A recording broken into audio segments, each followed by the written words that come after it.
friends. Welcome. Happy Wednesday to you. Here we go, episode 643 of the Acoustic World Service. So tuning in today. It's over all originals again. Got a little set list planned for you. Pete, what's up, Pete? Hey. That's excellent, man. Glad you're here live. Thank you so much, Pete. Appreciate that. Heather, welcome, Heather. Hello. There in California. Happy Wednesday, y'all. Hope you all doing well. Doing well here. It's a beautiful day in Pittsburgh, actually. Got some originals lined up for you. Linda, welcome, Linda. You're working. That's right. It is just mid-afternoon for you there in Albuquerque, isn't it, Linda? All right. Well, I will play. You work. How's that for a deal? That's not a fair deal. All right. Welcome, everyone. So this has been really interesting. Working on, or rather, playing all original music for y'all. As you know, I started doing that when I got back from the summer. Michael, what's up, Michael? Happy Wednesday. So yeah, I've been going through all my original music. Pete, you always listen to the replay when nothing beats live. Hey, appreciate that, Pete. It's great to have you here, man. Welcome, Keith. John, what's up, John? Hey. So yeah, looking through my old original music is, well, not my old, all of my original music has been really interesting. And the thing I realized is that there's a lot of stuff that I had written for the duo, or rather I started playing only with the duo that I haven't played for you, or I haven't played solo actually. So there's a bunch of songs that I have not actually played solo, but that I've been playing with the duo. So I'm going to play two of those today. One I'm almost positive I've never played solo. The other one I may have played solo years and years ago. So that's two kind of different ones. And I'm digging kind of deep in the catalog. All the other ones are ones I don't play too often. And yes, I will bring out the chopsticks. So look to that. Bring chopsticks. I've got band rehearsal tonight, so I've got about half an hour or something like that to play for you. Maybe play 6 songs, something like that. Hope you'll enjoy this, guys. I'm gonna play. I'm gonna go back to the first album. I've been often going back to the first album to kick off these shows. This is called Family Theme. So this was written for the entrance of the family during a wedding. And that first album, which is all wedding music, of course. This is called Family Theme, and it was written for the family to enter. And I played it when the family entered. Michael, Fender Champion 100. Oh, enjoy. Very nice. Cool, man. I hope you like this, guys. This is a quiet one to start out with. I'll do a couple of quiet ones, some strummy, and some chopsticks. So thanks for being here. Appreciate it so much. And yes, let me just say I'm really excited about recording again. I've got a number of songs coming at you, definitely some you haven't heard, and reworking some of these older songs, reworking some of these duo songs. So yeah, so keep you posted. New old music, you got it, Keith. Here we go. Family Theme.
quiet one there for you to start out with. Family theme, and still warming up. Sorry, I botched a couple notes there, but this is live TV for you. It was called Family Theme, going back to about 2007. Probably one of the first 5 songs that I ever wrote for solo guitar. So going back. Thank you, John. Appreciate it, man. Thank you. Welcome to everyone tuning in. Very much appreciate y'all being here live. All right, so I'm going to play one that I don't think I've ever played for you guys. I'm pretty sure. This is one that I very often played with a duo, both with John number 1 and John number 2. Now the Libertoka, now called the Pittsburgh Guitar Pact. Correct me if I'm wrong, but I don't think you've ever heard this solo. It's called Un refugio desde el mundo, which means a refuge from the world in Spanish. Un refugio desde el mundo. And I wrote it when Deborah and I were staying for a weekend. It was too rainy to camp, but we rented this.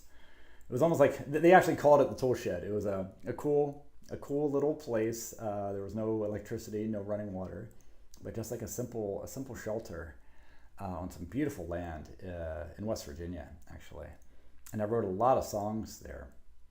I wrote 4 or 5 songs there. I've got to try to remember which other ones I wrote there, but this is one that I wrote there, and it was very much about that place because it felt like a refuge from the world. It was during the pandemic, and it felt like we were kind of an escape. So it's called Un refugio desde el mundo. So I hope you like this one, guys.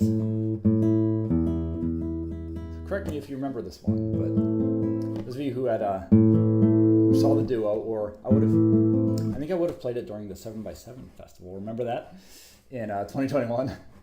So here we go. This is called Un refugio desde el mundo. Heather, you remember playing that CD for your fans driving from a family reunion? They'd never heard me play. Oh, that's awesome, Heather. That's awesome. All right. This is a quiet one. Un refugio desde el mundo.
It ends like that.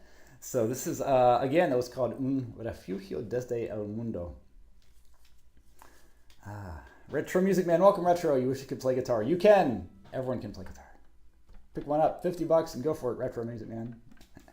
Heather, vaguely familiar. Cool. Okay. Love it. Thank you, Heather. Play this more often. Thank you, Keith. Appreciate that very much. Bill, what's up, Mr. Sherm? Hey, happy hump day to you. Absolutely. Thank you, Pete. Appreciate that very much.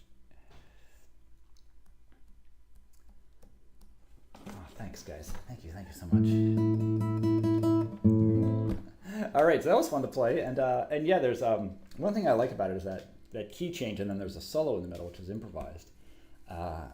So when playing with the duo, of course, one of us would play the chords, one of us would solo over it.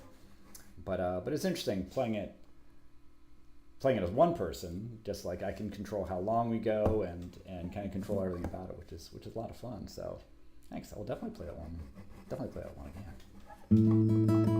All right, so that was fun. Going back a bit. All right, I'm going to do one that is more familiar that I've done solo. This is called Where Shalom Sleeps, and not one that I play too often. I know I've played it a handful of times on the show, but it's sort of more an epic length. And this was a commission as part of I believe as part of Still Here, or maybe On Time. I think it was for On Time actually, but it ended up then on the next album, Where Shalom Sleeps, dedicated to a family in Pittsburgh, or rather in Brooklyn.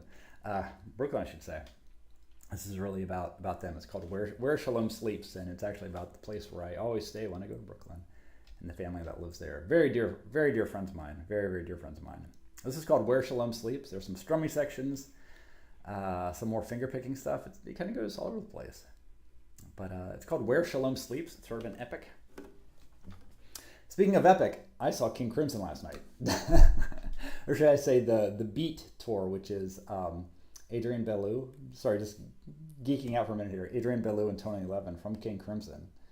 And they were playing all the 80s King Crimson music with Steve Vai, yes, that's Steve Vai, and Danny Carey, yes, that Danny Carey from Tool. Amazing show. Both Tony Levin and Adrian Belew are 78 years old, and they were kicking butt. Adrian Belew sounded great. It was an awesome show. So anyway, just need to throw that in there. Speaking of epic. Heather, you had to buy peppers and cucumbers at the store. Oh, I thought you would have had peppers.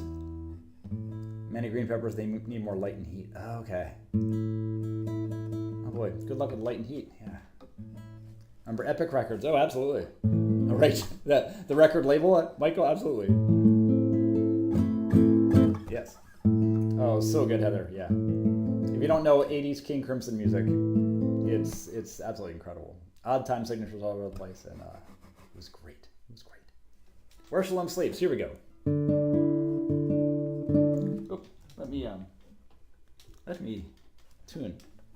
So yeah, I don't know. Are there any King Crimson fans here? If not, I can't recommend enough.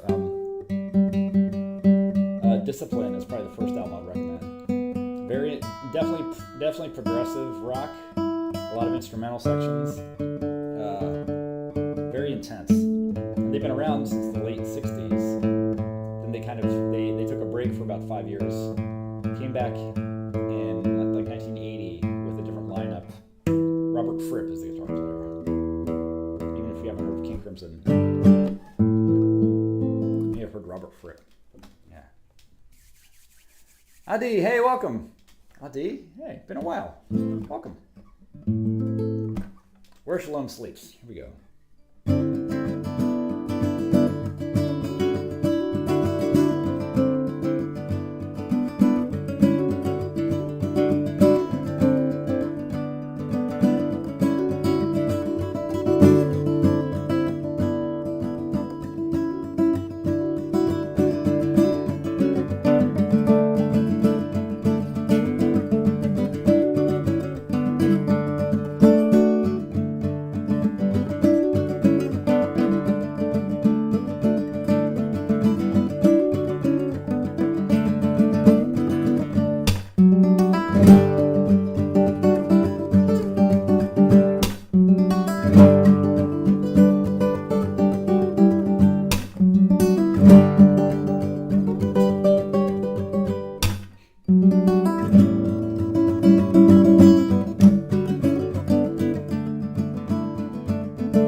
That was called Where Shalom Sleeps. Yeah, kind of a rather an epic there, and I don't play that one enough. So Where Shalom Sleeps.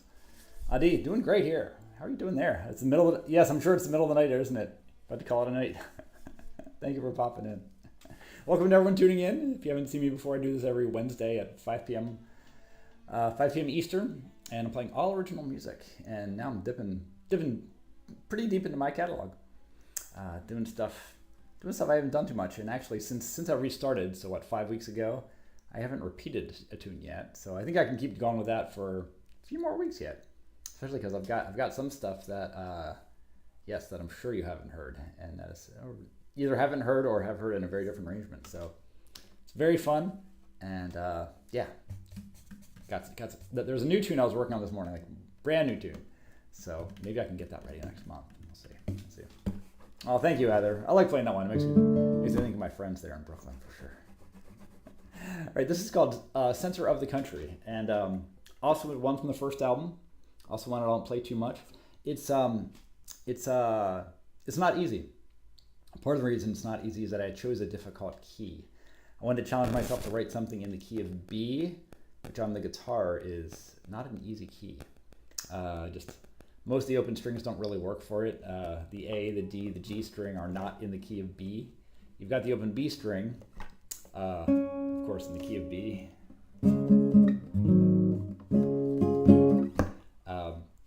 But you've got that, and then you've got the E on top, but that's it's the 4, so it's hard like really sit on that. Anyway, the key of B is not easy, and I challenged myself. I said, let me write something in B. So I did, and now I almost regret it because it's tough to play. But but it's fun. I like this tune called Center of the Country after my sister's wedding, which took place in Kansas, which is in fact the geographical center of the continental United States. In fact, it might even include Alaska, Hawaii. No, that wouldn't make sense. Continental United States is Kansas, so I called it Center of the Country. So I hope you like this one. This is a finger-picking tune for you. Then the chopsticks come out. So I hope you like this, guys. Thanks again for tuning in. Here we go. Center of the Country. And I'm capoing up. I haven't done this before. Violet, welcome, Violet. Hey, great to see you. Thank you, Violet, so much. Great to see you. Happy Wednesday. Thank you for being here. I've never capoed up this tune, but I like the tone when capoed up. It's just a little bit brighter, a little bit tighter on the bottom. Tighter, just the bass is just not so floppy. So let's see how this goes. Center of the Country, now in the key of C sharp.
right. That was called Center of the Country. And people are doing construction next door. You may have heard a nail gun between that, possibly a skill saw during that. So sorry for the construction noises. All right, so that's called Center of the Country, again, dedicated to Kansas, Wichita, Kansas to be precise, where my sister got married. All right, a couple more for you guys. Thanks so much for coming by. Laura, hey, welcome, Laura. Thank you. Very smooth and relaxing. Thank you very much. Heather, your song this week is by Mudcrutch. It's called Scare Easy. Oh, nice. I don't know. Tom Petty playing a Rickenbacker bass with tuners that make me drool. Oh, I love Rickenbacker basses. I owned one. I even hate to tell this story. It's so sad, but I had a 71 bass that my dad helped me put together. It was in pieces. It had fallen apart. Well, it had been smashed apart. He helped me put it together, and it got stolen. But it was a 71 Rickenbacker, and I love the tuners. I'll have to check that out. Wait, so Mudcrutch? I'm sorry. Was Tom Petty part of Mudcrutch? Sorry to be ignorant here. You play that off as percussion. Play that off as percussion? Sorry, what do you mean, Heather? Play that off as percussion. All right, guys, I'm going to do, hey, switch gears here. Chopsticks. Time for the chopsticks. Time for the doodads. All right, so I'm gonna adjust the camera here a little bit, and this isn't. I know you'll probably see mics and other stuff in the way, but again, live TV. Let me see what I can do here, because I want you to be able to see what I'm doing. Can you see? I think that'll work. It'll work. Sorry for the mics in the way. Mudcrutch was Tom Petty's first band? Really? I had no idea. All right, here we go. Mudcrutch, that's kind of a great name. All right, so we are doing, of course, Tug of the Planet. A lot of you probably know that already. The second song I ever created with my little wooden bridges that go under the strings. You're very kind, Violet. All right.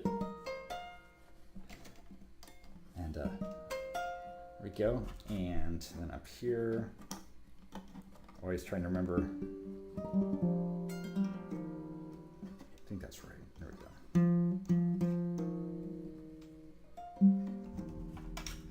we go. Nice, Bill.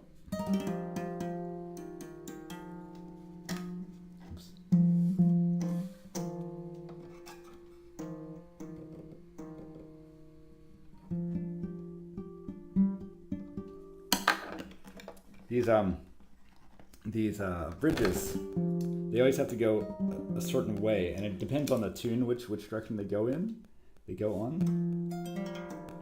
I think this one actually. I think I need to use this other. Sorry, this other bridge. I know the anticipation.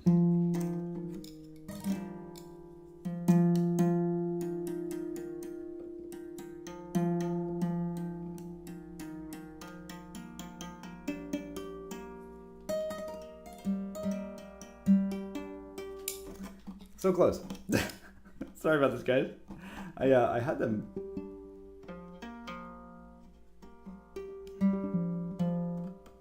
Yeah.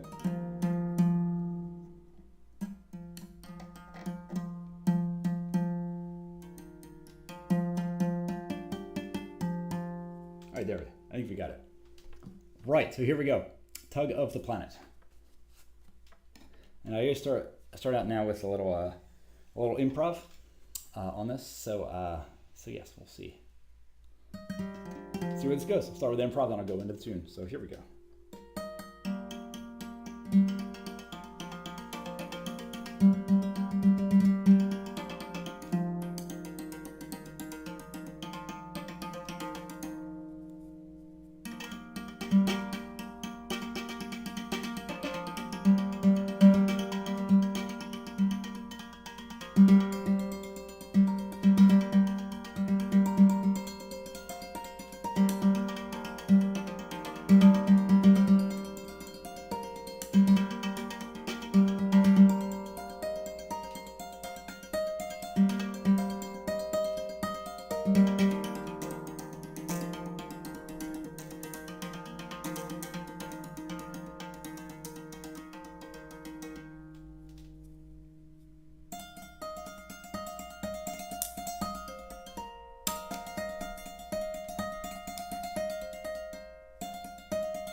God.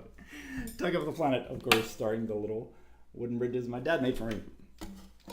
All right. Heather, it makes you think of little cartoon Japanese mice running through many scenes. I can see that. There's some kind of cartoon. Laura, thank you, Laura. It's a unique sound. Thank you. It means we can do with adding bridges and using chopsticks. Thank you, Laura. Thank you very much. It's really fun, and I think I might have mentioned before that I've said many times over the years that that my dad made a number of extra sets for me with the thought of selling them. I think I'm going to finally get around to doing that. I want to create some instructional materials. That's kind of what I've been waiting for. Maybe I've been procrastinating. But at this point, I just want to get them out because so many people have asked me about them. So I'm going to look at selling those very, very, very soon. They're these handmade little sets and cool little boxes my dad put together. So anyway, if you're interested in that, I will keep you posted on that.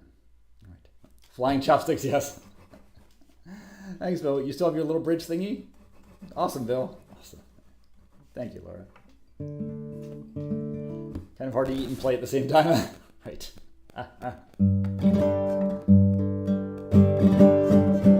All right, guys. So one more tune, and then I got to take off to rehearsal. So this one, I might have played a couple times solo. Not many. And the last time probably more than 2 or 3 years ago. It's called Charming Joe. And I started playing this with both duos. It was usually the song that we would close concert with. In fact, I think we closed every concert with this one.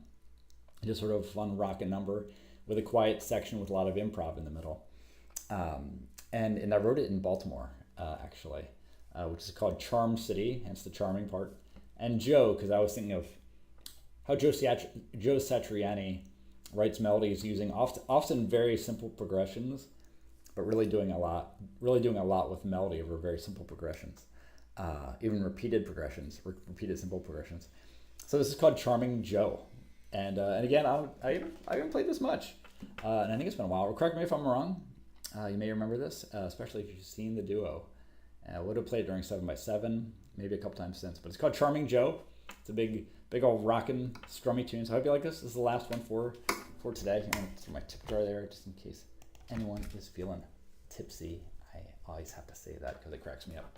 Charming Joe, thanks for being here, guys. Happy Wednesday to you all. Have a great rest of the week, and I'll be back next Wednesday with some more stuff. Digging deep. I'm sure next time I'll have some songs you haven't heard before, so I'm very excited about that. Charming Joe.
morning, Joe. It is.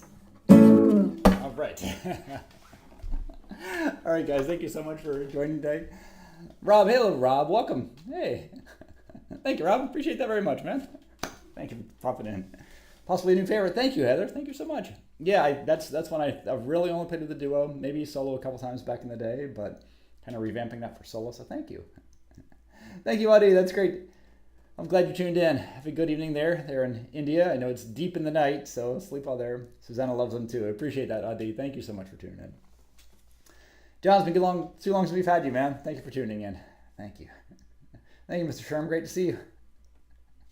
So much for tuning in, everybody. Really, really appreciate that very much. I'll be back next Wednesday with some more obscure ones, some more new ones. This is really fun for me to explore the original. So for now, all original music all the time here. So thanks a million, guys. Enjoy the rest of your week. Best to all of you out there. Take care. See ya. Thank you, Linda. Good luck with the rest of your workday there. Appreciate your tuning in.